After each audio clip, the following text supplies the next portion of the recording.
Hello, આજે આપણે વાત કરીશું માઇગ્રેન વિશે and how to prevent it in summer. એટલે કે માઇગ્રેન શું છે? તો માઇગ્રેન જે અલગ અલગ ટાઈપના હેડેક છે એમાંનો એક ટાઈપ છે. માઇગ્રેનમાં જે પેઇન થતું હોય છે એ થ્રોબિંગ અથવા પલ્સેટાઇટિંગ હોય છે. એટલે કે સતત કોઈ અંદરથી હથોડા માર્યા કરતું હોય એવું પેઇન, કાં તો લપકારા મારતું હોય.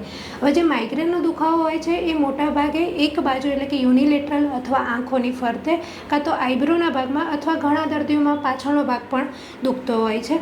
અને એમાં જે દુખાવો થતો હોય છે એ અમુક કલાકોથી શરૂ થાય છે, તો 2 થી 3 દિવસ સુધી પણ રહી શકે છે અથવા 2 થી 3 કલાક પૂરતો પણ રહે છે.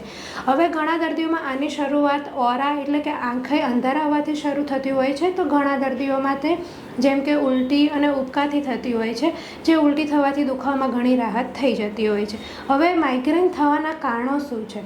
તો જે મેઇન છે એ પિત્ત પ્રકૃતિવાળા માણસોમાં અથવા જેમાં પિત્ત દોષ વધેલો છે એમાં જોવા મળે છે. સેકન્ડ કારણ છે ઇનડાઇજેશન, અજીર્ણ હોય, એસિડિટી હોય અથવા જેની બાયોલોજિકલ ક્લોક ડિસ્ટર્બ છે, જેમ કે રાત્રે ઉજાગરા થાય છે, જમવાનો સમય નથી મેનેજ થતો, વધારે પડતું ભૂખ્યા રહેવું અથવા ટ્રાવેલિંગ વધારે માત્રામાં કરવું.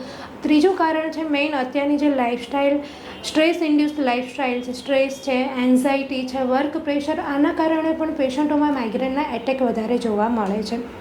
અને અત્યારની જે લાઇફસ્ટાઇલમાં લોકો જંક ફૂડ વધારે માત્રામાં યુઝ કરે છે, જેમ કે ફર્મેન્ટેડ ફૂડ છે, સ્પાઇસી છે, નોનવેજ છે, અત્યારની યંગ જનરેશનમાં જે જોવા મળે છે, સ્મોકિંગ છે, આલ્કોહોલ છે, આ બધાના કારણે શરીરમાં પિત્ત વધે છે અને માઇગ્રેનના એટેક હોય છે એ વધી જાય છે. તો હવે આપણે એને વાત કરીશું કે આને પ્રિવેન્ટ કઈ રીતે કરી શકાય. તો જેમ અત્યારે સમરમાં ગરમી વધે છે એ પ્રમાણે દર્દીઓમાં જે એટેક આવતા હોય છે એની ફ્રિકવન્સી વધી જતી હોય છે.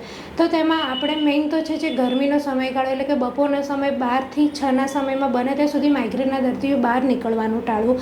સેકન્ડ જે વાત કરીએ છે લાઇફસ્ટાઇલ એટલે કે જંક ફૂડ જેમાં આપણે સ્પાઇસી ને બધું લઈએ છીએ એના કારણે શરીરમાં નેચરલી પિત્ત વધે છે. આથી પિત્ત વધે એવો બધો ખોરાક એવોઇડ કરવો અને ઘરમાં બનાવેલો તાજો, પચવામાં જે લઘુ એવો હલકો અને મધુર રસવાળો ખોરાક લેવો, જે મેં તમને આગળના વિડીયોમાં આપણે સમર ટિપ્સમાં બતાવ્યું છે એ પ્રમાણે ખોરાક પણ લઈ શકાય. હવે પ્રિવેન્ટ કરવા માટે આપણે જેમ સ્ટ્રેસ છે, એન્ઝાઇટી છે, તો એના માટે સવારે વહેલા ઉઠીને 10 થી 15 મિનિટ પ્રાણાયામ કરી શકાય, જેમ કે ભ્રામરી છે, કપાલભાતિ છે, ભસ્ત્રિકા છે અને મેઇન છે અનુલોમ વિલોમ. આ જ રીતે જેમ આપણે ખાવામાં પણ ગાયના ઘીનો ઉપયોગ વધારવો જોઈએ, કારણ કે ઘી છે એ પિત્તનું શમન કરે છે અને એ જ ગાયના ઘીનું આપણે નશ્ય પણ કરી શકાય, જેમ કે સવારે અને સાંજે ગાયના ઘીના 2 ટીપા નાકમાં નાખવા જોઈએ. જેને પિત્ત વધારે હોય તે આ સિઝનમાં મૃદુ વિરેચન લઈ શકે છે કાયમી, જેમ કે ત્રિફલા છે, અવિપતિકર છે, હરડે છે અથવા સિમ્પલ ગાયનું ઘી છે એ અડધીથી 1 ચમચી જેટલું રાત્રે સૂતી વખતે પાણી સાથે લઈ શકે છે. આ ઉપરાંત જેમ કે ચંદન છે, સુખડ છે એવા ઠંડા દ્રવ્યનો લેપ પણ માથા ઉપર કરી શકાય છે. આ ઉપરાંત આયુર્વેદમાં તેની ચિકિત્સામાં પંચકર્મના ઔષધિ વર્ણવવામાં આવી છે, જેમ કે પંચકર્મમાં છે રક્તમોક્ષણ, વિરેચન, શિરોધારા. આ ઉપરાંત પ્રોપર યોગ્ય તમે જે વૈદ્ય છે નિયર બાય તેમના માર્ગદર્શન હેઠળ ઔષધિઓ અને પંચકર્મ દ્વારા તમે માઇગ્રેનમાંથી કાયમી છુટકારો મેળવી શકો છો. Thank you.